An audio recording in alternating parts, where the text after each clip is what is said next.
Borrow has been watching our exchange with careful attention. I know where there's more, he says. Rock like this. More of it, east of the limestone, deeper in the ridge. Flint and I both look at him. Show us, Flint says. The three of us walk to the ridge that afternoon, Borrow leading. Flint reading the ground as always. I thinking through the logistics of what we found, what it requires. The deposit Borrow shows us is extensive, more than I hoped for. Lies in a vein running through the eastern face of the ridge as far as we can follow it.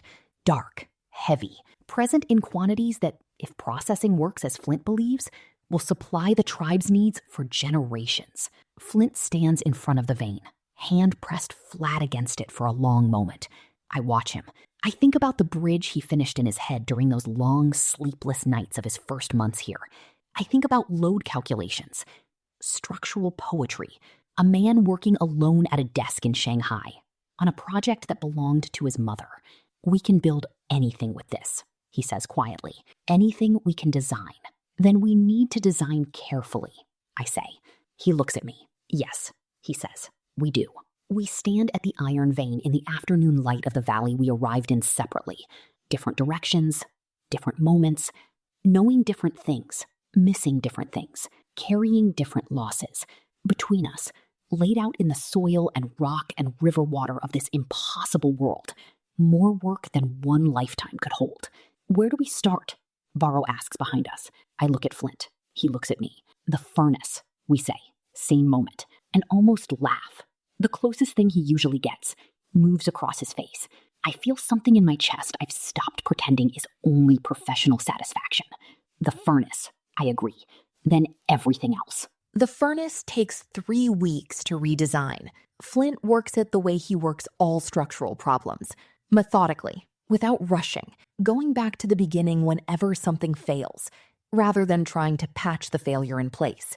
Makes 7 models before he's satisfied with one, each slightly taller than the last, the draw improving incrementally as he refines the proportions. I watch the models accumulate along the furnace wall. I think about iterative design processes, how they look the same everywhere, in every world, because the underlying logic is always the same. You build a version, test it, identify what fails and why, build the next version incorporating what you learned, repeat until you have something that works. The tribe has learned to read the models as a kind of progress report. When a new one appears, people find reasons to walk past the furnace area, look at it. Nobody asks questions. They've learned that during Flint's design process, he isn't exactly unavailable, but he's operating at a depth of focus that makes interruption costly. They simply look. Looking is its own form of investment in the outcome. The bellows are the hardest part. Existing bellows, oxhide stretched over a wooden frame worked by hand, produce adequate airflow for bronze. For iron, not enough. The temperature needed is genuinely extreme. Reaching it requires sustained high-volume airflow that a single person working hand bellows can't maintain. Flint solves this over 4 days. 2 failed attempts. The solution is larger and simpler than I expected. 2 bellows working in alternation. One pushing air while the other refills, driven by a foot pump mechanism that allows the operator to sustain airflow without the muscle failure that comes from continuous arm work. The foot pump draws on leg muscles. Larger, more resistant to sustained effort. I watch him explain this to Borrow and the 2 teenagers, demonstrating the rhythm of the alternating pump. I think again that he would have been a good teacher in his other world. I finally asked him one evening during furnace development whether he taught. Not formally, he said. Mentored 2 junior engineers on a bridge project. Didn't think of it as teaching. What did you think of it as? He considered it, making sure knowledge was in more than one place, he said. I recognized this immediately. Precisely how I think about teaching sessions. Not education as a value in itself, but knowledge distribution as a survival strategy. We arrived at the same principle from different angles. It's becoming a familiar pattern. On the 22nd day, new furnace, double bellows, limestone flux, Borrow working the foot pump in the alternating rhythm Flint taught him. We pour the first iron. Not a success. The metal is too carbon-rich, charcoal mix too heavy. Result is brittle pig iron that cracks under testing. Flint looks at the cracked piece for a long moment without expression, then says, more airflow, less charcoal, longer refining time, and begins adjusting. Second pour. 4 days later. Better.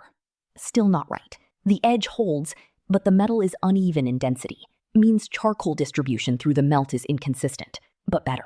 Third pour. Right. I know it before Flint tests it. I've been present for enough pours now that I can read the quality of the melt by its color and movement. The way experienced cooks can read the temperature of oil by how it moves in a pan.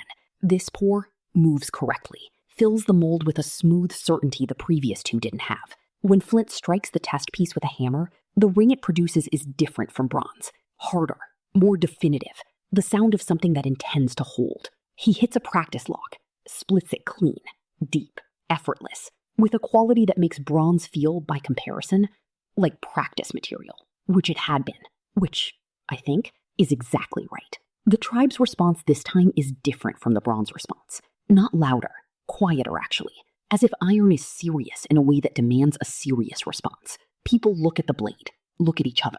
Conversations that start afterward are lower in register, more thoughtful, less celebratory. Barrow holds the blade for a moment when Flint hands it to him, turns it over, looks at it with an expression I can't fully read, but it seems to contain both pride and something more solemn. My father found the ore, he says. Your father built this, Flint says. Means it as a statement of fact, the way he says things that matter. Barrow looks at him, then nods once, hands the blade back. While the ironwork is developing, the water pipe project moves in parallel, deliberate. I learned early that waiting for one project to complete before starting the next is a luxury a growing settlement can't afford.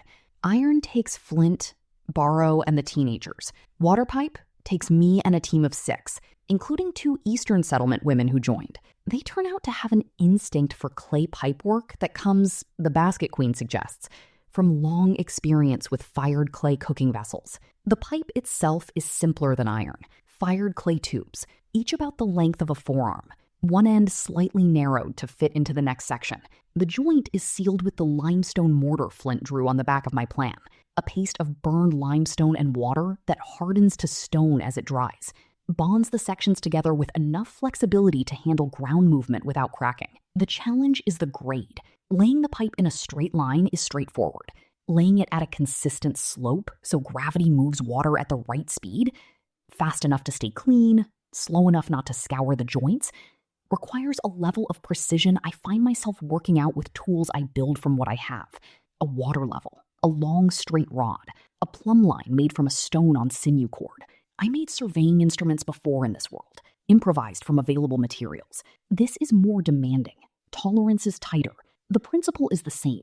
I spend 2 days walking the pipe route, from river intake to camp, measuring, marking, adjusting, until I have a line I'm confident in. Then we start digging. Trench work takes 10 days. Ground between the river and camp isn't difficult, mostly river silt and packed earth, without hard stone that would require bronze tools. But it's relentless. Depth has to be consistent. Every person who digs has to understand why depth matters, because people who don't understand why they're doing something tend to cut corners when the work gets tiring. I explain it every morning to whoever is on the trench team that day. Water moves because the ground falls. If the trench is too shallow in one section, water slows and the pipe silts up. If it's too deep, it accelerates too much and the joints fail. Grade is what makes it work. Grade is only as good as the most careless section of trench. By the end of the second explanation, people are checking each other's sections without being asked. Flint comes to look at the trench work on day 8, walking the line from intake point toward camp. I watch him walk it, the way he checks the grade at intervals, crouching to sight along the trench bottom, the same way he checks the floor level of a building under construction. At one point, he stops, looks at a section near the middle of the line. This section is fractionally high, he says. I come and look. He's right. Not much. Error small enough I might have decided it was within tolerance. But small errors in water systems accumulate over distance. What's small here creates a noticeable slowdown by the time water reaches camp. We dig it down, I say. Yes, he says. And check the next 20 meters carefully. If this section is high, the next one might compensate too much in the other direction. We walk the next 20 meters together, checking. 2 sections need adjustment. The rest are fine. Intake screen, he says, when we finish walking the line. Ready, I say. The basket queen's team made it. Doubled mesh. Finer than your drawing specified. Good, he says. Finer is better. That's what she said. He looks at me briefly. She usually says the right thing. She usually does. I agree. The pipe is complete on a morning when the sky is particularly clear, the kind of clarity that comes after several days of wind-scorched air. We open the intake screen, let river water in. First few minutes, muddy, sediment from the pipe and trench disturbed by construction. Then it clears. Water comes through the settling chamber, into the first pipe section, moves along the line toward camp with the unhurried, self-sufficient certainty of water following gravity, the most reliable force I know. It reaches the camp outlet, comes out clean and steady into the stone basin we built to receive it. The first person to realize what's happening is one of the Eastern settlement women, walking past, stops, stares at water arriving in the basin without anyone carrying it there, stands very still for a moment, then calls to someone near the longhouses. That person comes, looks, calls to someone else. Within a few minutes, a small crowd has gathered around the basin. Nobody says anything dramatic. They just look at water arriving on its own. Then several fill containers. One of the children simply puts their hands in it, stands there with an expression of pure, uncomplicated pleasure. I stand beside Flint. Watch this. It works, he says. It works, I say. Joint on the third section from intake is slightly misaligned, he says. I could hear it in the flow rate. We should dig it up and reset it before winter. I heard it too, I say. Marked it. He looks at me. When? Yesterday, I say. When testing flow, walked the line, listened at each joint. You didn't tell me. Was going to tell you today, I say, after opening. Didn't want to lead with a problem on the day it completed. He considers this. That's unusually sentimental for you, he says. I'm occasionally sentimental, I say. I know, he says. The way he says it suggests he doesn't find it problematic. Teaching sessions have been running 2 months when I decide they need a dedicated space. Not a large building, not the capacity yet. Existing longhouses are still expanding to accommodate settlement growth, but a covered area, open on the sides, smooth clay floor, a long flat wall that serves as a writing surface. I draw the design myself, bring it to Flint. He looks at it for a moment. Roof load, he says, takes the drawing, adds 2 additional support posts I hadn't included. Unnecessary? I ask. Span is too wide for 3 posts, he says. In summer, fine. In winter with snow load, it fails. 5 posts, I say. 5 posts, he says. I take the drawing back. Thank you. Wall surface, he says. If you want something you can write on and wash clean, use fired clay, smooth. Mix a small amount of ash into the surface layer. Takes marks well, cleans with water. I look at him. How do you know that? Don't know where I know it from, he says. Know it the same way I know things I know. It's there. I understand this completely. My own knowledge works the same way. A library I have access to, without always knowing exactly where a particular book came from. Ash in the surface layer, I say. I'll tell the basket queen. The teaching structure comes together over those weeks into something that feels, for the first time, genuinely systematic. Mornings, symbols, numbers, basic calculation. Arrow boy and 2 older children he's trained now run this session between them. Minimal adult involvement, exactly what I hoped for. Knowledge distributing itself. Mid-mornings, 3 times a week, practical craft knowledge. The basket queen runs this, with chaotic, enthusiastic thoroughness she brings to everything. Expanded well beyond weaving and trap work into pottery, plant identification, food preservation. A surprisingly detailed unit on the properties of different types of clay she developed entirely on her own initiative. Afternoons, twice a week. Construction and materials. Flint's session. Different from the others in ways I find interesting to observe. He doesn't teach from demonstration, the way the queen does, or from symbol and repetition, the way I do. He teaches from problem and solution, presents a structural challenge, lets the children work on it, asking questions that guide without directing, waiting with complete patience while they find their way to answers he already has. Arrow Boys scouts attend this session when not on patrol. I've noticed patrol reports becoming more structurally sophisticated. They note ground conditions, describe terrain in terms of load bearing and drainage, identify not just what is in the landscape, but what it would do under pressure. Flint noticed this too. They're thinking about ground differently, he tells me one evening, sitting beside the fire after camp settled. You taught them to, I say. I asked them questions, he says. They taught themselves. That's what good teaching is, I say. He thinks about this. In Shanghai, he says, engineering education was the opposite. Here is a method. Apply the method. correct application. Understanding of why came later, if at all. He looks at the fire. Spent my first year as a junior engineer doing things I didn't understand because I was trained to apply processes rather than think about materials. Who changed that for you? I ask. My mother, he says. Always started with the material. What is this? What does it want to do? What are you asking it to do that it doesn't want to? And then, how do you persuade it? He pauses. She said every structure is a negotiation between the builder's intentions and the material's nature. I sit with this moment. Good way to think about it. I say, she was a good thinker, he says, simply, without excessive emotion. The way he speaks about things that cost him something. The bridge, I say. Yes. Did it stand? I ask. In the end, before we were here, when you were finishing calculations, did you believe it would stand? He looks at the fire for a long time. Yes, he says, certain of it. Final section was the hardest. Load path through the central span was more complex than anything else in the design, but I'd been through the calculations enough times to know they were right. He pauses. Whether they built it the way she designed after I was gone, I don't know. Someone finished it. I say, someone always finishes work. He looks at me. Is that something you believe or something you hope? Both, I say. Most true things are quiet for a long time after that. The kind of quiet that means thinking about something seriously. I'm more comfortable here than I expected to be also, he says at last. Thought about that this week. Realized I stopped thinking about it as a temporary situation. I look at him. When did that happen? Don't know exactly, he says. Gradually. He turns his head, looks at me directly. Think it was around the same time I stopped being surprised every morning that you'd already been awake for an hour. Already identified 3 problems that needed solving. I look back at the fire. That's a very specific memory to locate a feeling to. I say, I remember things specifically. He says, that's how my mind works. I know, I say. Comfortable silence settles around us. Camp is fully quiet now. Fire burning down to deep, steady red. Somewhere near the river, an owl is doing its business. An economy of something that has a place in the world. Knows it. Fields, I say eventually. Millet established. In another month, we can assess yield. If the first harvest is what I think it will be, I want to double the planted area next season.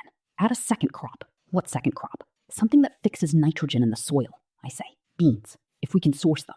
Rotating a lagoon with millet prevents soil exhaustion like you saw in the eastern settlements' fields. Crop rotation, he says. Yes. Where did you learn that? A documentary, I say. Agricultural Revolution. Watched it twice. I pause. I watch things twice when I think I might need to remember them. Of course you do, he says. Then, after a moment, I miss documentaries. I look at him. Such an unexpected thing for him to say. So specific, so ordinary, so entirely true. For a moment, I can't respond. Which ones? I ask. Structural engineering, he says. Natural history. One's about how geological processes build landscapes over millions of years. The slow work of it. He pauses. Also, a particular series about bridge construction I watched with my mother when I was 12. Found again online years later. Watched by myself. The same bridge series? Same one. I smile. Not widely. Genuinely. The kind of smile that comes when something lands perfectly. I watched that one too. I say. He turns. Looks at me. Episode about the Millau Viaduct. I say. Watched it in my apartment on a Sunday afternoon. Tea that went cold. He goes very still. I watched it in my mother's apartment, he says. Tuesday evening. She made noodle soup. Fire crackles. Owl is quiet. Above us, the stars are extraordinary, as they always are in this world without light pollution. Same stars from different angles. Same vast, in different beauty. We were watching the same thing, I say. Yes, he says. We didn't know each other. No, he says. We didn't. Another silence. This one different from the others. Fuller. Weighted differently. Or both. Flint? I say. Yes. In Shanghai, I say carefully. When we were in the same building. 4 years. Did you? Was there? I stop. Not how I speak. I speak in complete sentences. Clear subjects and objects. I don't trail off. Try again. Were you lonely? He thinks about this with his usual seriousness. Yes, he says. Used to it. Had been lonely a long time. Organized my life around work in a way that made loneliness functional. Didn't hurt in a sharp way anymore. Just a background condition. He pauses. Are you asking because you were too? Yes, he says. Nods, slowly. Not with sympathy exactly. More with recognition. Recognition of someone who heard a thing that explains something they'd already half understood. It's not a background condition anymore, he says. I look at the fire. No, I say. It isn't. I don't say anything else. Neither does he. After a while, we both go to separate sleeping places. Work starts early. We both know it. But the thing that was said sits cleanly in the air between us. Real. Settled. Not requiring anything further at this moment. It keeps. Most solid things always do. The first iron harvest tools come from the furnace on a morning when the millet is almost ready. Flint designed them with farming in mind. Broader blade than hunting knives. Angled for cutting stalks close to the ground. Handle fitted at the right proportion for sustained swinging motion without wrist strain. He watched the harvest team practice cutting motions with old stone blades. Adjusted the design accordingly. The kind of thing he does without explaining he's doing it. Barrow makes the first set. Technique developed quickly. The particular acceleration that happens when someone has both aptitude and complete attention to give to a skill. He works the bellows with the rhythm Flint taught him, manages melt temperature by color and movement rather than by instrument, pours with a steadiness that produces consistent blades. Flint inspects each one without praise and without criticism, only marking the ones that need rework, explaining precisely why. Barrow accepts these corrections the way he accepts everything, quietly, completely, going back to the beginning when the beginning is what's needed. I watch this relationship, think about knowledge, how it transfers, about the fact that Barrow's sons are already attending construction sessions, asking questions that sometimes surprise Flint into genuinely considered answers. Knowledge in more than one place now. That was the goal from the beginning. Millet harvest takes 4 days. With iron blades, work moves at almost twice the speed of what I calculated based on stone blade rates. Stalks come down cleanly, quickly. Cutters aren't exhausted by the end of the first day, the way they would have been with older tools. On the second day of harvest, Meera arrives from the eastern settlement, unannounced. 2 of her farmers, the craft specialist, now in apparently ongoing and deeply productive correspondence with the basket queen. She walks the harvest field without being invited to, watches iron blades at work for a long time, picks up one of the cut stalks, examines the cleanness of the cut where the blade took it, then comes to me. Black metal does this, she says. Yes, I say. We need this, Meera says. Not a request. A statement of fact from someone who doesn't deal in unnecessary softening. I know, I say. We had talked about it. Need it before next harvest, Meera says. Depends on ore, I say. We have enough iron ore for our own production currently. To supply you also, we need more from the eastern ridge. My people can work the ridge, Meera says immediately. Yes, I say. They can. And we'll teach the smelting process to your best metal worker. But it takes time to learn. Months, not weeks. Can't be rushed.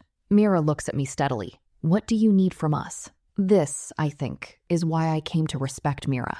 She doesn't negotiate by positioning, asks a direct question, waits for a direct answer. Cotton, I say. Substantial, ongoing supply. Enough to clothe the full settlement through winter. And 2 of your experienced farmers here for 1 full growing season. To train ours in the rotation system. Meera thinks about this. Farmers. Possible, she says. Cotton, we're growing more this season. Bronze tools you sent made processing faster. But substantial supply isn't happening this year. Next year, I say. Next year, Meera agrees. And your metal worker comes to train mine this winter, while the fields are resting. Borrow, I say. He's our best. He will go.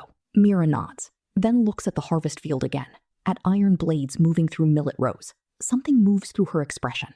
Not quite the same as the calculating attention she usually wears. Something closer to, not envy, larger than envy. Recognition of what's possible. You're building something different here, Meera says. Not accusatory, observational. Yes, I say.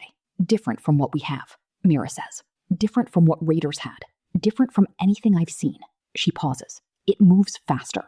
Knowledge compounds. I say. Each thing we learn makes the next thing easier to learn. Each person who learns a skill can teach it to 3 more. The more people there are who understand how something works, the faster the next improvement comes. I look at Meera. It accelerates. That's what it does.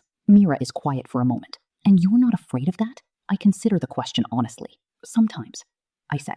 Things that accelerate can go wrong faster too. You have to build knowledge carefully. Ethics alongside techniques. Understanding of consequence alongside understanding of method. Teaching of children, Meera says. Yes, I say. Part of it. What you teach and how you teach shapes what people build and why. Meera looks at me for a long moment. I want to see teaching, she says. Tomorrow morning, I say. Come and sit. Meera sits at the edge of the teaching session the next morning, watches without speaking for a full hour, watches Arrow Boy and 2 young assistants move through a symbol lesson with the children, watches Flint's construction session late morning. He gave the older children a problem, how to span a gap of 2 meters with minimum material while supporting a specified load, letting them work on it in small groups while he moves between them, asking questions. Watches the Basket Queen's craft session, evolved that morning into a complex discussion of waterproofing techniques, 3 different materials, several competing theories, a controlled experiment with small clay dishes and river water the children are taking extremely seriously. When sessions are done and children disperse into the working day, Meera sits a while longer in the empty teaching space. I sit beside her. Wait. Small girl, Meera says eventually. One who solved the spanning problem first. Yes, I say. She is 6 years old, Meera says. 7, I say. Solved it before any of the older ones, Meera says. Coming to sessions since they started, I say. More time with ideas than older children who came later.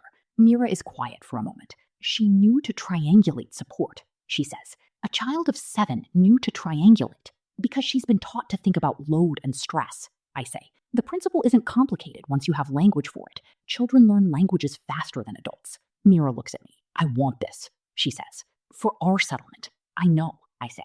Not a teacher sent for 10 days, Meera says. Not a method described. I want to understand it from the beginning so I can build it myself, for my people, in a way that's right for them. I think about this. Come and stay, I say. Not a visit. A real stay. 2 months. Sit in sessions every day. Talk to Arrow Boy about how he thinks about teaching. Talk to the Basket Queen about how she decides what to teach and in what order. At the end of 2 months, you'll understand it well enough to build it. Meera looks at me steadily. And my settlement for 2 months? Farmers can manage the fields without you during the resting season, I say. This is the resting season. Meera considers this. I will come in 1 month, she says, after harvest is stored. Good, I say. Harvest is fully in by the 5th day. Yield is better than I projected. 20% better. Difference between enough and comfortable. Between surviving winter and having something to trade in spring. I tell Flint the numbers that evening. He listens. Then quiet moment. Rotation will improve it further, he says. In 2 seasons, with the legume crop, you should see another 30% on millet yield. We, I say. He looks at me. You said you, I say. You should see. He thinks about this. Old habit, he says. In Shanghai, I worked on projects. Then projects were handed over. I moved to the next one. Not used to continuity. You have it here, I say. I know, he says. Still getting used to it. I understand this. Adjustment is real for me too, though it came earlier. Shift from solving a problem and moving on to solving a problem and then being there for the consequences. Follow-on problems. Second-order effects. Changes how you think about solutions. You become more careful because you have to live with what you build. Water pipe, I say. Need to reset the 3rd joint before winter. And I want to extend the line to the north longhouses in spring. I'll look at the joint tomorrow, he says. Extension, we need to cast more pipe sections. I'll talk to Coro about production schedule. Teaching space roof, I say. Before cold. Thatch needs a 2nd layer. Overhang west side too short. Rain comes in. I'll add to the overhang, he says. And reinforce post footings. Ground settled since we built it. West post tilting 2 degrees. I look at him. I didn't notice the post. You were looking at the roof, he says. I was looking at the posts. That's why we both walk the circuit, I say. Yes, he says. We sit in the particular silence we've developed. Not empty silence, working silence. The kind where both people are thinking about related things. Proximity productive, rather than merely companionable. After a while, I say, Flint, yes. In the cave, I say. First time. When you said, this is where you are. I stop. Start again. I don't know how to... I stop again. I'm precise with language. I don't trail off. But this particular thing has no precise language I've found yet, which is itself interesting information. You don't have to, he says. I know, I say, but I want to. I look at the fire. In Shanghai, I was good at my work, and I was alone. And I had decided that was a sufficient life. I organized everything around work because work was reliable, and relationships were not. I had evidence for this. I pause. The evidence was real. I'm not revising it. But I think the conclusion I drew from it was not the only possible conclusion. He's listening with that complete, undivided quality he brings to things that matter to him. This is where you are, I say. What you said in the cave. I want to say the same thing back, properly, not as an echo. I look at him. This is where I am. And where I am and where you are is the same place. And I stop, find words. I am glad of that, in a way that is not about work, or not only about work. He looks at me for a long moment. Then he reaches out, puts his hand over mine where it rests on the log between us. Not a dramatic gesture, not a performance of feeling, just the placement of his hand over mine, with the quiet certainty of someone who thought about a thing long enough to be sure of it. I know, he says. I have known for some time. I'm slower about these things than I am about other things, I say. I know that too, he says. I turn my hand over under his, so we're properly holding. Also not dramatic, just accurate. Post-tilting 2 degrees, I say. Yes, he says. We should look at it tomorrow, I say. Yes, he says. Fire burns.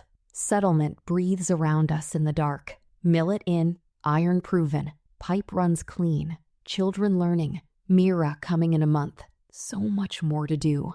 That is, I think, holding his hand in the dark beside the fire. Exactly the point. Winter arrives the way winters do in that valley. Not suddenly, but with increasing insistence. Each morning colder than the last. River slowing and thickening at the edges. Light changing from clean gold of autumn to something thinner, more rationed. The tribe moves into winter with a different quality than the previous year. I noticed this in the weeks leading up to it. Absence of the particular anxiety that characterized the tribe's relationship with cold before. People are still thorough about preparation, still careful, but the carefulness has a different texture.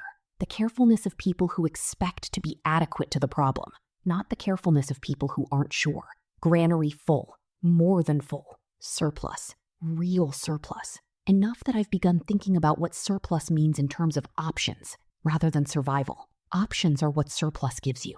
Options are what I'm always working toward. Salt-cured meat racks stand solid along the northern wall. Clay storage jars sealed with a limestone mortar mix the basket queen refined to something genuinely excellent. Hold fish, dried berries, preserved herbs. The first small amount of cotton thread that came from the eastern settlement's white crop harvest. Meera arrives the day she said she would. Brings 3 people with her.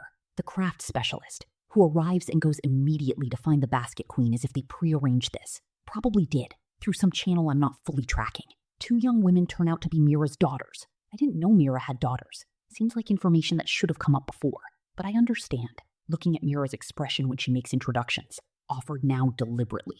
Meera showing me something she values, a form of trust. Older daughter is perhaps 20, quiet, watchful like her mother. Same quality of taking true measurement before committing to a position. Younger is 17, entirely unlike Meera.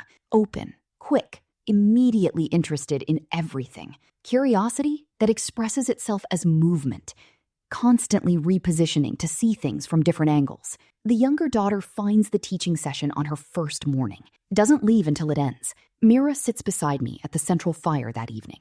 Saya, Meera says, younger daughter's name. She has been this way since she could walk. Everything is a question she needs to answer. Good way to be, I say. It is exhausting, Meera says. Dryness as close to humor as I've yet heard from her. Also that, I agree. We sit comfortably for a moment. Fire between us is good, properly built, right mix of dense and lighter wood, the kind that burns for hours without needing constant attention. Flint taught younger children to build fires this way, spread through the tribe by adoption rather than instruction, the best way for anything to spread. Your man, Meera says. I look at her. Flint, Meera says. He built my people's new longhouse frame in 10 days. My best builder is working on a second one since. Not finished yet. She pauses. He understands something about structure I haven't seen before. The way he thinks about weight, where it goes, how it moves. He does, I say. And he and you, Meera says. This is a particular thing. I consider how to respond. Yes, I say. It is. Good, Meera says. Simply, without elaboration. As if the matter is resolved. I almost laugh. That's all? I ask. What else is there to say about it? Meera says. Nothing, I think. Nothing else at all. Winter teaching sessions are different from summer ones. Farming work is reduced. Hunting parties are smaller. More adults have time to attend. not the original design. Teaching was planned for children, but adults have been drifting in since the beginning, standing at the edges first, then sitting. By winter, there are regular adult attendees who have been coming for months, whose learning outpaced some of the older children. I rethink the design. I split the sessions. Morning sessions for children, running as they had been. Afternoon sessions, twice a week for adults.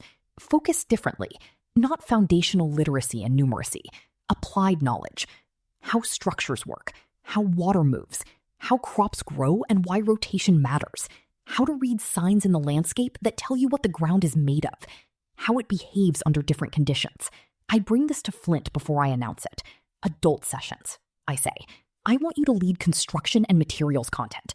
I'll lead systems and planning. The basket queen already said she'll run the craft session. He looks at the schedule I drew out. You have me down twice a week, he says. Is that too much? No, he says. Was gonna say twice a week isn't enough. He taps the schedule. Once more. 3 times. Enough material. 3 times. I say. Change it. He hands the schedule back. Adult group learns differently from children, he says. I know, I say. More context, but more fixed habits of thought. You have to approach fixed habits carefully, or they defend themselves. Don't tell them they are wrong, he says. Show them a problem their current thinking can't solve. Let them feel the gap, then fill it. Yes, I say. Exactly that. He nods. I'll start with the wall, he says. Bring them to the wall. Ask them what they think is holding it up. Most will say clay. I'll show them its geometry. Start with something they think they already know, I say. Yes, he says. Less threatening than starting with something entirely new. I look at him. You've thought about teaching more than I realized, I say. I think about everything more than I appear to, he says. I know, I say. Wasn't surprised. I was noting it. He looks at me steadily. You're constantly noting things, he says. Is that a problem? No, he says. It's one of the things He stops. Starts again. It means when you say something, I know you've thought about it carefully. It makes what you say worth taking seriously. I hold his gaze for a moment. Same, I say. Meera's 2 months become 3. Nobody says anything about this directly. Planned departure date arrives and passes. She stays. Teaching sessions continue. Gradually, Meera begins contributing to them. Not leading, not imposing her perspective, but asking questions that sometimes only an outsider could ask, because they haven't yet absorbed the assumptions that make certain questions invisible. She asks me one afternoon why symbols are shaped the way they are. I explain. Each symbol originally came from something it represented. Fire, flame shape. Water, flowing line. Person, standing figure. But they drifted, Meera says, looking at current forms of symbols on the wall. This one, she points at the water symbol, no longer looks like flowing water. Looks like a fish. I look at it. Meera's right. Over months of use and reproduction by many hands, the original wave compressed and curved into something resembling a fish more than flow. Language does this, I say. Changes through use. Original meaning and current forms separate over time. Should you fix it? Meera asks. I think about this. No, I say. The fish shape still means water. Everyone who uses it knows it means water. Changing it back would create confusion without improving clarity. I pause, and it tells us something useful. Tells us the symbol has been used enough by enough people that it developed its own form. Not a problem. A sign it belongs to everyone now. Not just whoever made it first. Meera looks at me. You don't mind it changed from what you made? It never belonged to me, I say. I made the first version. The tribe made the actual symbol. Meera is quiet for a moment. Then she says, this is how you think about everything you build here. Not a question. I answer it anyway. Yes, I say. Meera presses her palm briefly to my arm. Gesture she adopted from our tribe's communication. I take it as something meaningful because Meera doesn't do meaningless things. Then she goes back to watching children practice letters on the clay wall. Flint's adult teaching sessions develop a reputation. Not something I planned for, should perhaps have anticipated. He teaches the way he builds. Complete clarity about structure and load. Patience of someone who understands good foundations take time. Directness, people who have been doing something wrong for years find initially uncomfortable, and then deeply clarifying. The session that becomes talked about afterward, the water pipe. He brings the full adult group to the pipe intake, walks them through the entire system, how water moves under gravity, why grade matters, what the settling chamber does and why, how limestone mortar works at joints, explains each element not as a fact to be accepted, but as a solution to a specific problem, tracing reasoning from problem to solution for each component. Then he asks them what would fail first. They debate for a long time. Wrong answers. Some confident wrong answers. He lets the debate run without correcting it, asking questions that reveal gaps in each position without stating what the right position is. Eventually, the group works their way to the answer. Joints, under temperature change in winter. When they arrive there, they arrive with full understanding of why, which means they also arrive at the solution themselves. After the session, Barrow's older son comes to me, 19, broad-shouldered like his father, quieter manner than Barrow, different quality of intelligence, more verbal, more interested in the explanation of things than making them. I want to learn more of this, he says, reasoning, not just techniques. Come to sessions, I say. I have been coming, he says. I mean more, longer. I want to understand it completely. I look at him for a moment. What do you want to do with it? I ask. He thinks carefully. I want to teach it, he says. What Flint does. That way of explaining. I want to be able to do that. Then start, I say. Take one of the children's sessions. Pick a topic you know well. Teach it the way you've been taught. You'll discover what you don't understand by trying to explain it. He looks uncertain. Am I ready? No one is ready before they start, I say. That's not how readiness works. He thinks about this. Then nods, in a way that reminds me strongly of Flint. Same quality of accepting information and incorporating it without drama. His name is Tev. He takes a children's session the following week. Properties of clay. How to test soil for building suitability. Nervous. Somewhat over-prepared. Explains several things in the wrong order. By the end of the hour, 3 children are more interested in testing dirt samples than anything Tev planned to say. He comes to me afterward, looking uncertain. They stopped listening to me, he says. They stopped listening to your words, I say. They started doing the thing you were teaching them. That's better. He thinks about this. Then something shifts in his face. I'll prepare differently next time, he says. Yes, I say. And it will be better. And the time after that? Better still. He nods, goes away. I watch him go. Think about what it means the tribe now has someone whose ambition is not to hunt or build or farm, but to teach, knowledge becoming its own thing, generating its own people, requiring its own specialists. It's accelerating, exactly as I told Meera it would. Deep winter, cold at its sharpest. Working days shorter. Flint designs a road, not something I asked for or planned. He brings it to me one evening, in the form of a diagram drawn on a flat piece of bark with charcoal. Existing paths between settlement and quarry, limestone ridge, eastern settlement, river ford, redrawn not as paths, but as a proper road network with graded surfaces, drainage channels, reinforced crossings at wet sections. I look at it for a long time. Cart runs are limited by path quality, he says. Summer on dry ground, we can move heavy loads. Wet seasons, paths turn to mud. Wheels sink. A properly graded and surfaced road, not stone, we don't have capacity yet, but compacted gravel over a clay base with drainage on both sides allows year-round cart operation. How much material? I ask. Significant, he says. Winter project. Paths are easier work when ground is cold and firm. Gravel available from the river bend. Natural deposit, right size aggregate. He points at the diagram. Want to start with the quarry road. Most used. Most affected by wet conditions.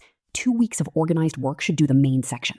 I look at the diagram. The road network he's drawn is larger than immediate need. Extends beyond current routes. To paths that don't fully exist yet. Toward the eastern settlement. Limestone ridge. One additional line I hadn't traced before. Where does this go? I ask, pointing at it. North, he says, where smoke has been appearing since autumn. 3rd settlement. I've been watching it from the watchtower. I look at him. You didn't mention it. Was still thinking about it, he says. I recognize this as the exact thing I said about why I hadn't mentioned the misaligned joint in the water pipe. I don't point this out. No need. How large? I ask. Smaller than Meera's settlement, he says. 30, perhaps 40 people. Smoke pattern suggests they're struggling. Irregular. Means fire management inconsistent. Usually means they don't have enough people to maintain it properly. I look at the northern line on the road diagram. He didn't draw it as a plan. drew it as a possibility, offered for consideration. In spring, I say. In spring, he agrees. I look at the full road network for a long time. Not what we have now, what we're becoming. A center from which things extend outward. Not just paths, connections. Each connection a way for knowledge and goods and people to move in both directions. You drew this as a network, I say. Yes, he says. Not as roads from center out, I say. As a network, each settlement connected to each other settlement. Not just to us. Yes, he says. Center collapses when center is damaged. Network does not. I look at him. This, I think, is one of the truest things he said since the cave. Also exactly the principle I worked from in my previous life. Distributed systems are more resilient than centralized ones. Every engineer knows this. Here, he's applying it not to information infrastructure, but to the physical and social structure of a civilization being built from scratch in a Stone Age valley. You've been thinking about this a long time, I say. Since the cart, he says. When I understood what the cart made possible, I started thinking about what roads would make possible. And when I thought about roads, I started thinking about what they connected and how connections themselves had structure. He pauses. Systems thinking, he says. You infected me with it. Not how systems thinking works, I say. I know, he says. But working alongside you changed how I think about structure. Not just physical structure of objects, structure of relationships between things, of networks. He looks at the diagram. In Shanghai, I thought about individual structures, load, stress, material, form. Here, I think about how structures relate to each other and what the relationship makes possible. I sit with this moment. Accurate. I watched it happen over months. The way his thinking expanded outward from individual object to system of objects. The way my own thinking became more attentive to physical reality and material constraint. We changed how each other think. The sum is different from either part. Road, I say. Quarry section first. I'll organize labor. I'll survey drainage requirements, he says. Tomorrow morning. Early, before ground softens. I'll come, I say. I know, he says. Road work begins first clear week of deep winter. Proceeds with the particular efficiency of a tribe that learned to organize large projects. Flint surveyed the quarry route in 2 days, produced a detailed diagram showing grade profile, drainage channel positions, sections needing the most work. Also devised a simple compaction tool, heavy stone fitted with a wooden handle, used to press the gravel layer firmly into the clay base. Any person can operate it. Makes consistent results possible across the full work team, regardless of individual technique. The compaction tool, I think, is a very good example of how he approaches problems. He didn't just solve the problem of road surface. He solved the problem of how to get consistent quality from a large group of people with varying experience. Different problem, harder one. Solved it quietly, without announcing he was solving it. I mentioned this to him one evening while reviewing the next day's section. He thinks about it for a moment. In structural engineering, he says, the most dangerous failure is inconsistency. Material strong in some places and weak in others fails unpredictably. You can't plan for it because you don't know where the weakness is. Consistent mediocrity is better than inconsistent excellence. Same true of organizations, I say. A team where everyone is moderately reliable is more predictable than a team where a few are brilliant and the rest are variable. Yes, he says, the tool makes consistency accessible. Anyone can use it. The road is the same quality in sections Borrow worked and sections the youngest adult worked. That's a principle, I say. Designed for the realistic human, not the ideal one.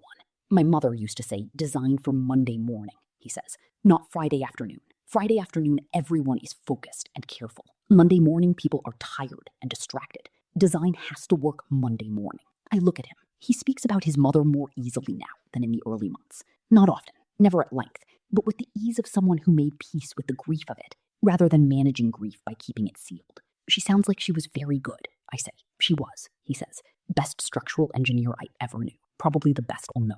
He pauses. She would have had opinions about everything we're building here. Good opinions or critical ones?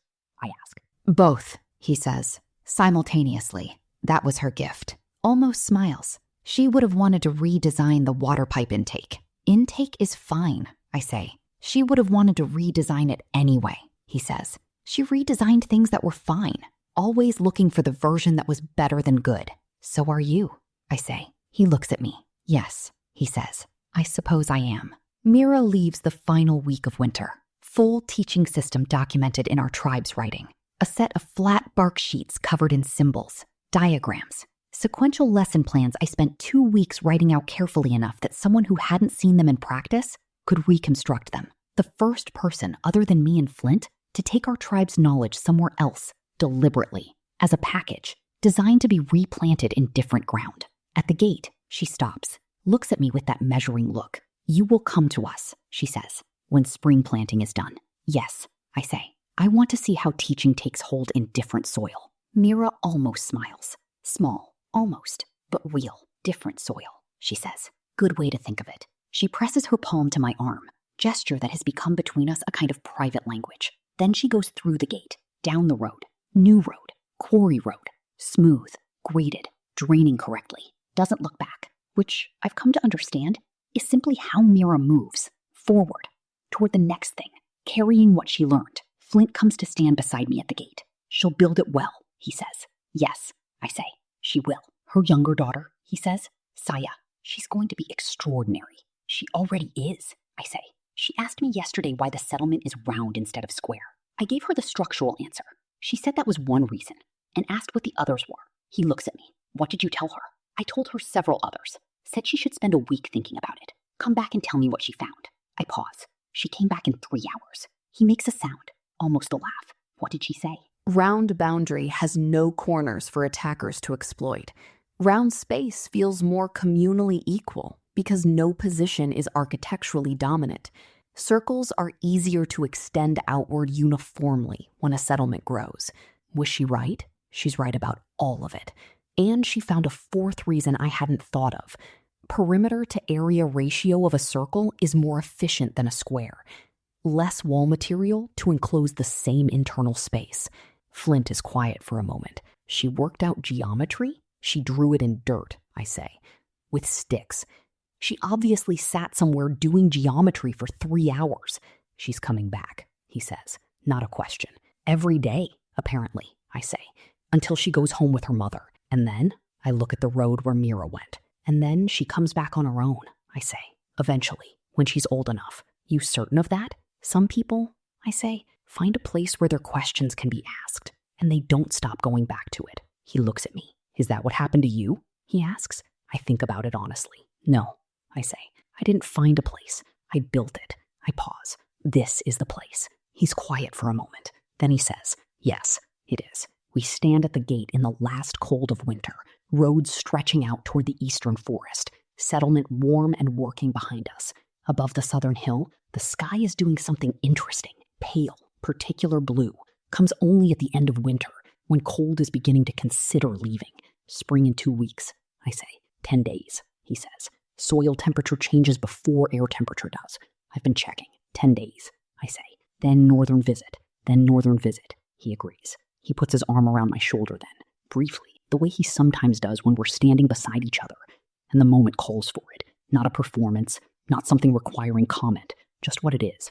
I lean into it slightly, which is what I do. What do you think we'll find? I ask. In the north, people, he says, who need what we have and have things we don't, and we build another connection, I say.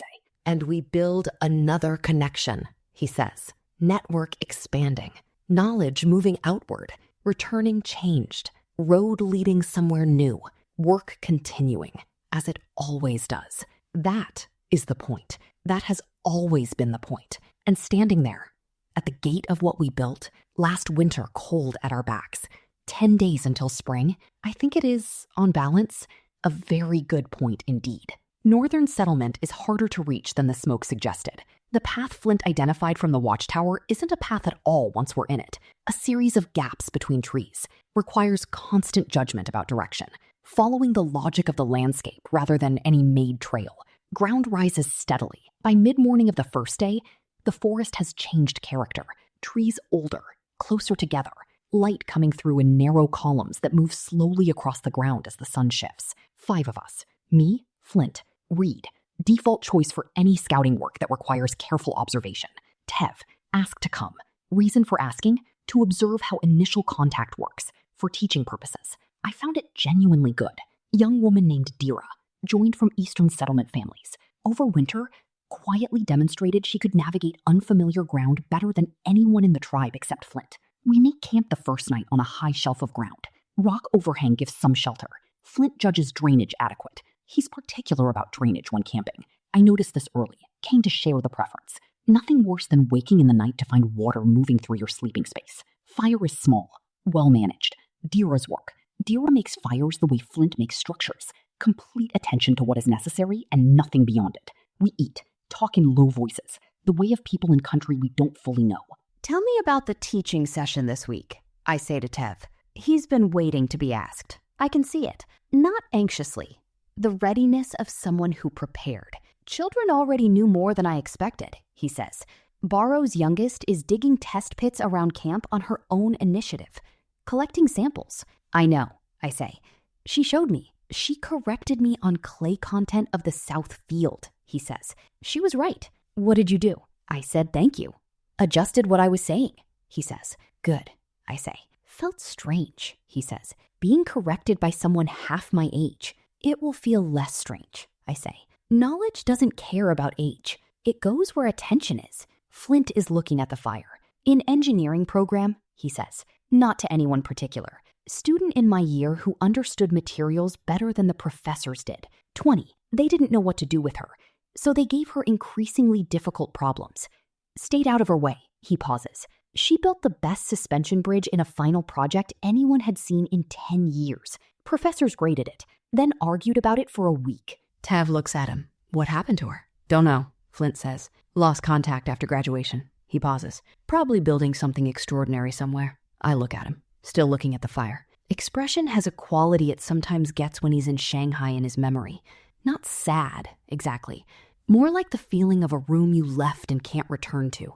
Different from sadness, because you're not wishing to go back, just acknowledging it exists in a separate place. I don't say anything. Let the moment pass at its own speed. Reed is looking at the dark forest around us. Professional attention of someone on watch. Smoke today, he says. Close. We passed within half a mile of it, I think. Less, Flint says. Wind shifted around midday. Smoke coming from northeast. Put settlement about 2 hours from here at walking pace. Tomorrow morning then, I say. Tomorrow morning, he says. We find the settlement before mid-morning. Smaller than smoke implied. Perhaps 25 people, maybe 30. Hard to be certain because several are inside shelters when the group emerges from the trees. The ones outside are children and 2 elderly people sitting near a fire that is, as Flint predicted from the smoke pattern, poorly managed, burning unevenly. Fuel loaded wrong. Draw insufficient. Needs attention within the hour. Shelters are inadequate. I assess them in the first few minutes. Feel the familiar tightening of concern that comes when I look at structures that won't hold against serious weather. Built from branches and hide in a way that suggests experience with temporary camps rather than permanent settlement. Structures made to be abandoned, not lived in through a full winter. And yet these people wintered here, or tried to. A man comes out of the largest shelter, perhaps 40, which in this world means old, carrying the particular weathering that comes from years of hard outdoor living. Looks at our group of 5 with the careful attention of someone who learned not to trust quickly. I press my palm to my chest. Say my name. He looks at me for a long moment, then presses his palm to his chest, says his. Coro, or something close. I gesture at the fire, make a questioning expression. Universal signal of, may I? He looks at the fire, then at me, steps aside. I go to the fire, rebuild it properly. Takes about 10 minutes. Not dramatically. Not a performance, just practically. Moving fuel, adjusting arrangement, opening the draw so heat concentrates where it needs to be. By the time I step back, it's burning correctly. The kind of fire that maintains itself for hours. Coro watches all this. Then he says something I can't parse. Turns, goes back into the shelter, comes back a minute later with 2 pieces of dried meat, holds them out without ceremony. I accept them with both hands, distribute them to our group. He watches this.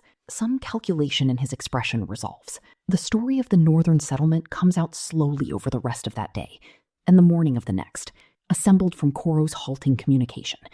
Physical evidence around them. Reed's sharp observation. Flint's structural assessment of the shelters. They were a larger group. Perhaps 60 people. 2 winters ago. Something happened. Sickness. Details unclear. The word for it in Coro's speech is something that gestures toward fever and speed and many people. It took more than half in less than a season.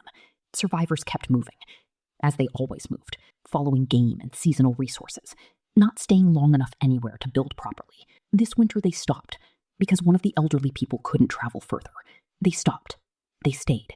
Shelters they built are shelters of people who knew how to camp, but not how to settle. Fire management is fire management of people who kept fires for warmth and cooking, but never needed to maintain one through a long, cold season in a fixed location.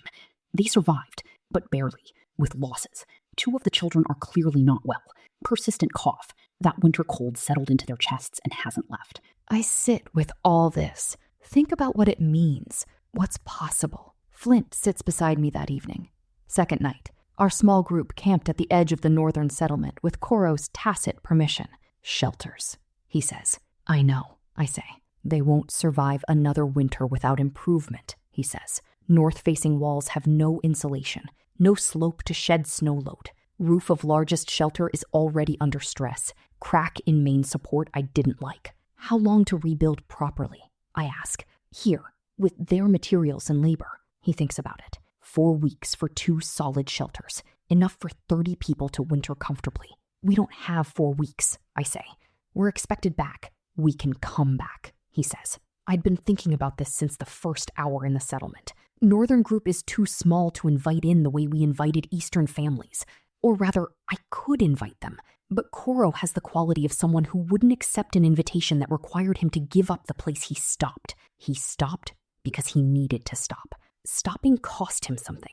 Asking him to move again immediately wouldn't work. We help them build here, I say. We come back in 2 weeks with materials and people. Spend a month building proper shelters. And sick children, he says. Basket Queen knows which herbs, I say. I'll send her north as soon as we return. She's been wanting to go further north anyway. Asking about plant life up here since autumn. He nods. Fire, he says. Before we leave tomorrow, I want to show Coro fire management properly, not just rebuild the current one. Show him how to build it so he can do it himself. Yes, I say, and I'll teach him symbols for the most critical things. Water, shelter, help, danger, so that if they need to reach us, they have a way. Flint is quiet for a moment. Then he says, they are afraid. I know, I say. Not of us, he says, of everything. Of being so few, of the sickness that took so many. They move because staying in one place makes them feel trapped. I felt this too, looking at Coro. The particular fear of settlement that comes from people who learned being findable is being vulnerable, who learned a fixed location is a location disaster could locate. We show them fixed isn't the same as trapped, I say. That a wall isn't a cage, takes time. Yes, he says. More than 2 weeks. More than 2 weeks. I agree, but we start in 2 weeks. He looks at the small fire we built at the camp edge, burning correctly, because we both know how to build fires correctly now. One of 10,000 small competencies that became automatic. 30 people, he says. 30 people is 30 people, I say. Coro's eldest son. Did you see him? Tall one, Flint says. Yes, he watches everything, I say. He watched you rebuild the shelter brace today, the way Baro watched the furnace. That quality of attention, I noticed, Flint says. His name sounds like Ran, I say, or Ranu. He asked me 3 questions while I was working, Flint says. Good questions, structural questions. Wanted to know why I placed the brace at the angle I placed it, and not vertical. What did you tell him? Truth, he says. Vertical brace takes load straight down, but angled brace distributes it. Some down, some horizontal. Resists lateral force wind puts on a structure. He understood immediately. Of course he did, I say. We sit quietly for a moment. Road, I say. Eventually. Northern extension. Yes, he says. But not yet. First shelters. Then trust. Then road. First shelters. I agree. Right order. We stay 1 more day. Flint spends it on shelters. Not rebuilding.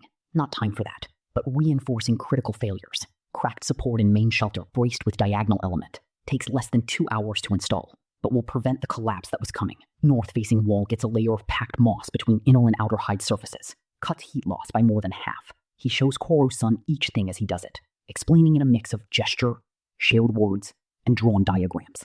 That has become our standard communication method for technical instruction across language barriers. Coro's son absorbs everything, with the focused silence of someone filing information carefully for leader use. I spend the day on language. I have a section of flat bark and charcoal. Spend the morning teaching Coro and 2 other adults critical symbols. 12 of them, chosen carefully. Water, fire, shelter, food, danger, help, come, stay, sick, well, many, few. With 12 symbols and the will to use them, a message can be sent that is understood at our settlement. I explain this to Coro through demonstration, showing how symbols combine to make meaning, the way you combine sounds to make words. Coro is a slower learner than Meera had been, or rather, a more cautious one. Tests each symbol several times before accepting it, making sure of it from multiple angles. Exactly the right approach. Suggests a mind that understands the value of knowledge in its reliability. By the end of the day, he has all 12, can produce them and read them. Not fluently, but solidly. His youngest daughter, a girl of perhaps 8, who attached herself to the lesson early and hadn't left, has all 12 perfectly by mid-morning. Spent the rest of the session teaching them to other children, which I allowed and encouraged. Before we leave, I draw one more symbol in the dirt, large enough to be unmistakable. Circle with lines radiating outward. Symbol for settlement, for home. I point at the drawing, then at the ground where we stand, then at Coro. He looks at the drawing for a long time. Then he presses his palm flat against his chest, points at the symbol. Yes, this is mine. I nod. Then I draw the same symbol smaller, connect it to another symbol to the south, our tribe settlement marker, developed spontaneously as a location symbol. 2 settlements, connected. Coro looks at this drawing for a very long time. Then his son crouches beside the drawing, traces the connection line with one finger, looks up at Flint, says something I can't translate, but whose meaning I feel clearly enough. Flint looks at the drawing, then at the young man. Yes, he says, connected. We walk south in afternoon light, through old forest with narrow columns of sun, following the logic of the landscape back toward the path we know. Nobody speaks much the first hour, the kind of quiet that comes after something that needs to be absorbed. Reed eventually says, "Sick children, cough. Basket Queen leaves in 3 days," I say. I'll tell her tonight. She will want to bring specific herbs, 2 that work on chest coughs in cold weather. She knows both. Will she mind going north alone? Tev asks. I think about this. Basket Queen isn't someone who minds being anywhere. She minds being idle. She will bring 2 people, I say. She will organize it herself. I will tell her it is necessary, and she will handle the rest. This is, we all know, accurate. Flint is walking ahead, reading the ground, what he always does on return from somewhere new.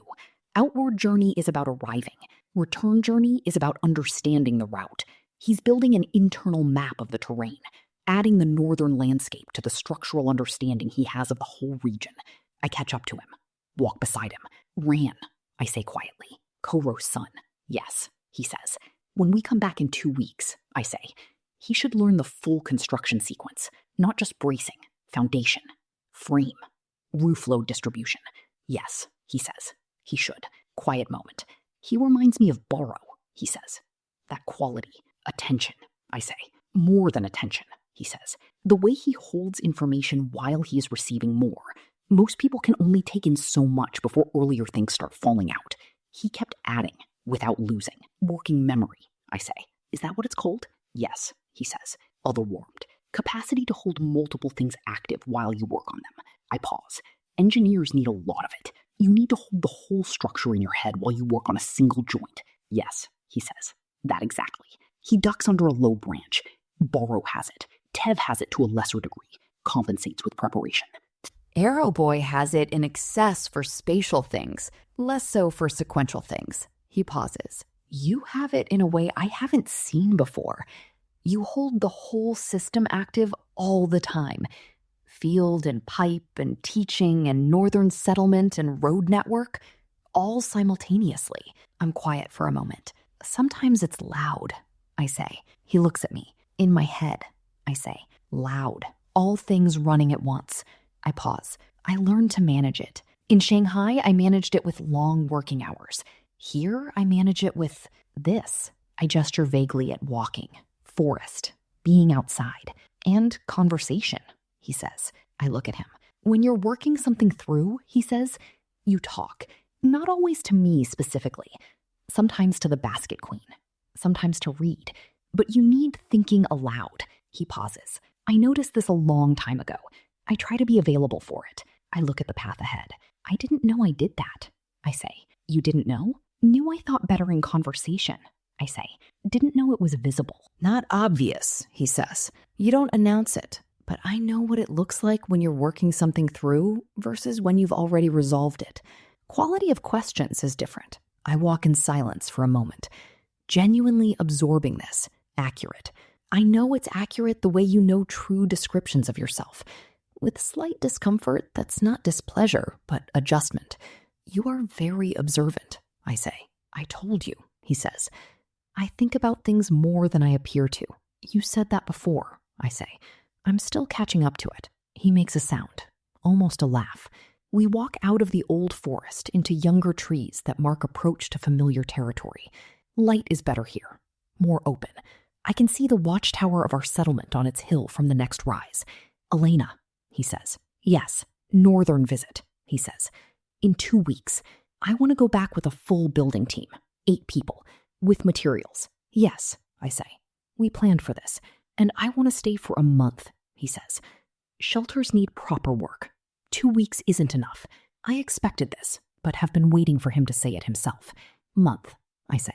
Yes, I think about what a month without him at the settlement looks like. Iron production. Borrow can manage. Road extension planning. I can advance without him. Teaching sessions. Own momentum now. Water pipe extension.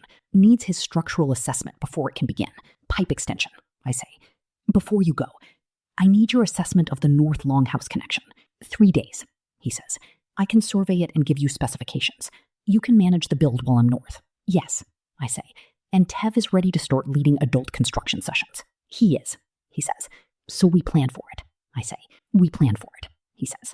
Settlement is visible now. Smoke from kilns rising in a particular pattern I've come to know as home. Not a word I applied to many places before this world, but the right word for this one. Month is a long time, I say. Not a complaint. Observation. He looks at me. Yes, he says. It is. We managed longer separations, I say. You're 10 days at the Eastern Settlement. 11 days, he says. 11 days. I agree. This is 3 times that. Yes, he says. We walk in silence for a moment. I'll write out pipe specifications, I say, so you have them before you go. And road extension calculations. And iron production schedule for Barrow. And I'll survey the pipe route, he says. And brief Tev on construction sessions. And make sure furnace modifications are stable before Barrow runs them solo. In 3 days, I say. In 3 days, he says. I look at the settlement ahead of us. Smoke and wall and watchtower. All accumulated work of past seasons rising solid against the afternoon sky. Road I helped build. Fields I planted. Pipe that runs clean underground. Teaching space and longhouses and granary and expanded kiln complex. And gate that opens outward on a pivot because Flint was right about the gate. It will be here when you come back. I say, I know, he says. So will you. I look at him. He's looking at the settlement with his particular assessment expression, already calculating what needs to happen in 3 days. But underneath the calculation, something else. Same something that's been building since the cave, named beside the fire. Not dramatic, doesn't need to be. Yes, I say, I will. We walk the last mile to the gate together in late afternoon light, and it is enough. And it is the right word for it, and it keeps. It was a quiet evening. Weeks after our return from the north, the settlement hummed with a steady, predictable rhythm. The rhythm of a civilization that had finally mastered its environment. The iron furnace burned with a clean, consistent heat. The water pipes ran clear and cold into the stone basins. And from the teaching clearing, I could hear it. The ragged, enthusiastic chorus of children, reciting symbols and numbers. We had built something permanent. I found Basket Queen by the riverbank. Her hands moved with practiced, rhythmic speed as she wove a new set of reed traps. The firelight caught the silver in her hair. She was the heart of this place, the one who held the practical knowledge that kept us alive. I sat beside her on the packed earth, and for a long time, we just watched the water move. Basket Queen, I said softly. She didn't stop weaving, but her attention shifted entirely to me. I took a breath. The thought had been sitting in the back of my mind since the cave, since the moment I realized how fragile this all was. If I ever vanish, I said, my voice steady but heavy, if I disappear suddenly and do not return, you are the heart of this tribe. You take care of them. You keep the teaching going. You live happily, and you make sure they do too. Her hands stopped. She turned to look at me. Her eyes were sharp, knowing, and entirely devoid of panic. She didn't ask why. In this world, you didn't question the wisdom of the one who brought you fire, water, and words. She simply turned her hand over and gripped my fingers with a strength that belied her age. River Tribe lives, she said, her voice a low, solemn vow, with or without you. But we will always remember the one who gave us words. We live happily. I promise. I nodded. A tightness in my throat loosened. It was enough. A few months passed. The iron harvest tools were in every hand. The northern road was mapped. And one night, Flint and I stood by the central fire, talking through the spring planting rotation. He was holding a piece of charcoal, sketching load distributions for a new granary on a flat piece of bark. Focused, quiet, completely in his element. I looked at him. The firelight caught that familiar intensity in his eyes, the kind that never burned loud, only deep. I reached out, my fingers brushing the back of his hand. He turned his hand over, laced his fingers through mine. A simple gesture, a grounding anchor. We have a good system, he murmured, his eyes still on the fire. The best, I agreed. I blinked. The smell of wood smoke and damp earth vanished, replaced instantly by the sterile, climate-controlled hum of an air conditioner. I gasped, jerking upright. I was sitting in my ergonomic desk chair. My laptop screen glowed softly with lines of code. On the side table, a cup of green tea sat cooling, a faint wisp of steam still rising from it. I looked at the digital clock in the corner of my screen.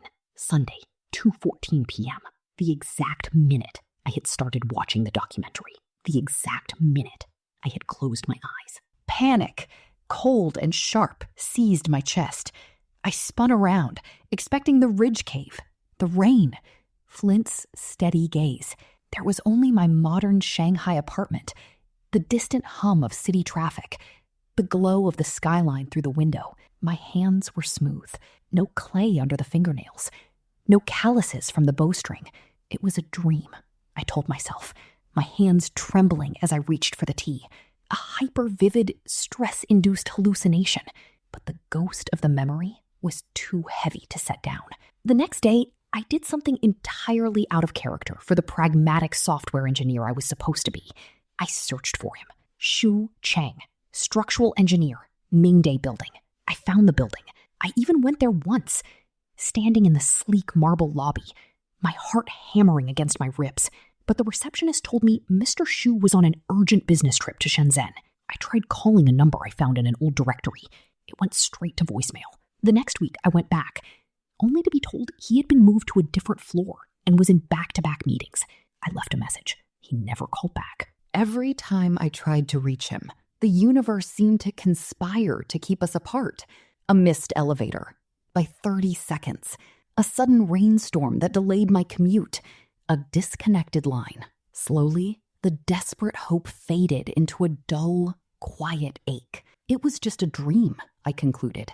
My mind created a companion because I was lonely. A brilliant, detailed coping mechanism. Nothing more. I returned to my life. I was still a good software engineer, but something had shifted. I was more patient with my junior developers. I organized my team with a strange, intuitive empathy, distributing knowledge so no single point of failure could collapse the project. I looked at the stars from my balcony at night and felt a profound, inexplicable homesickness for a sky I had never actually seen. I lived on, but a part of me remained in the valley. 3 weeks later, a mandatory industry conference brought me to the Shanghai Museum.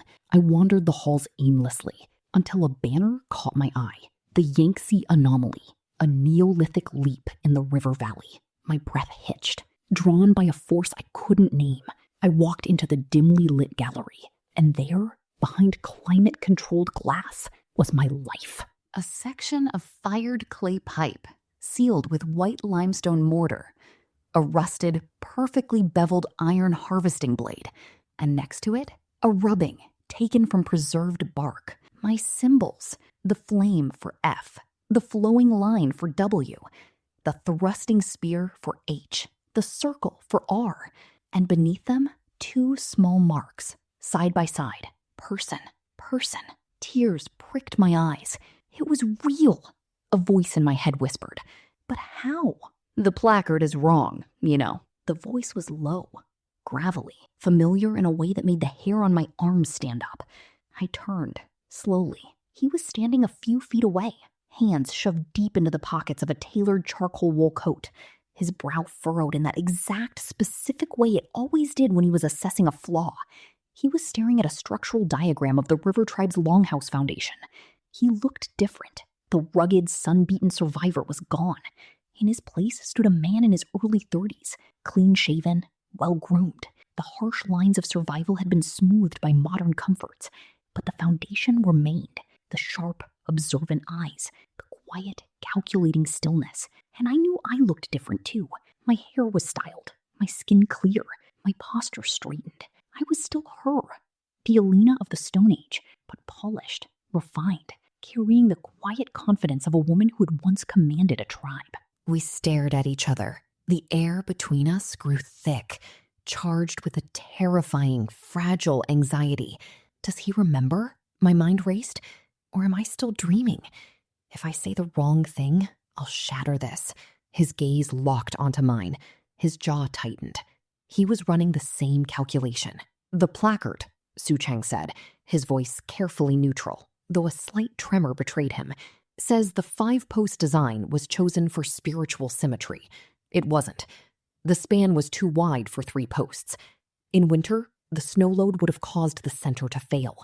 5 posts distributed the weight. My heart stopped. I forced my voice to stay steady. Museum curators tend to romanticize what they don't understand. They see a pattern and assume it's art. They don't see the engineering. He took a half step closer. His eyes searched mine, desperate for a key, a password, a sign. 31st floor, he said softly. My breath caught. Mingday building, I replied, my voice trembling. 4 years. He let out a slow, shuddering breath. Half laugh, half sob. I was finishing load calculations for my mother's bridge. I was at my desk. And then the forest. I was watching a documentary, I whispered, tears finally spilling over my lashes. Sunday afternoon, the tea went cold. We were 40 meters apart, he said, his voice breaking. For 4 years, we rode the same elevators. We never met. We didn't need to meet then, I said, stepping into his space, closing the distance. We had to go there to learn how to build this. He looked down at the glass case, his gaze settling on the iron blade. Borrow's work, he murmured, a genuine, awestruck smile breaking across his face. I'd know that bevel anywhere. He always angled the edge for sustained swinging motion. No wrist strain. And the pipe, I added, a wet laugh escaping my lips. Basket Queen's team made the intake screen. Finer mesh than you specified. I told her finer was better. He looked up at me then, eyes shining with unshed tears. She usually says the right thing, he said. She usually does, I agreed. And then the dam broke. The anxiety, the weeks of lonely doubt, the fear of madness, all of it washed away in a flood of profound, overwhelming relief. We weren't crazy. We weren't alone. We had both carried the weight of 2 worlds, and we had both made it back. Shu Chang reached out, his hand gently cupping my cheek. His thumb brushed away a tear, his touch as steady and grounding as it had been in the cave during the storm. You kept it, he said softly, his eyes dropping to the delicate silver chain around my neck, where a small, modern replica of the bone pendant rested against my collarbone. I told you, I said, leaning into his touch. It's not a background condition anymore. No, he whispered, his forehead resting against mine. It isn't. We didn't rush. We spent that first afternoon in the museum cafe talking for hours, comparing notes, stitching the fragmented timeline of our shared past into something coherent, something whole. We discovered that Shu Chang had returned to his desk exactly 1 minute after he left. but the lingering sense of loss had driven him to the exhibit the moment he heard about it, hoping against hope to find a trace of me. From that day on, we became inseparable. We started as friends, bonding over the unique, unshareable trauma and triumph of what we had lived through together. We were the only two people on Earth who truly understood the other's mind. We finished each other's technical sentences. We laughed at modern inconveniences with the perspective of people who had built civilization from mud and reeds. Slowly, naturally, the friendship deepened into something profound. The trust we had forged in the valley, where a single mistake could mean death, translated seamlessly into the modern world. We knew each other's flaws, strengths, and fears, not from years of careful courtship, but from survival. A year later, Shu Chang proposed, not with a grand gesture, not with fanfare or flowers.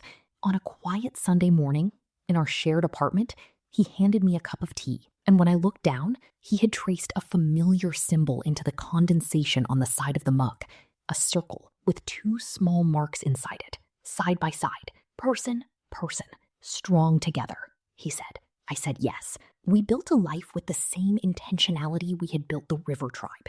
We bought a house with a good foundation and a garden where I grew my own vegetables. Shu Chang eventually left his corporate firm to start a sustainable engineering consultancy, applying the resilient, network-based thinking he had learned in the Stone Age to modern infrastructure. I became a lead architect for educational software, designing systems that distributed knowledge as elegantly as Aeroboy and I once had, in the teaching clearing, under an open sky. We never forgot the valley. We donated anonymously to archaeological preservation, ensuring the river tribe's legacy would be protected. And sometimes, on clear nights, we would stand together on our balcony, looking up at the stars. Do you think they're okay? I would ask, my head resting on his shoulder. Shu Chang would wrap his arm around me, pulling me close. Basket Queen promised, he would say, quietly. The river tribe lives. And it was enough. It was exactly the right word for it.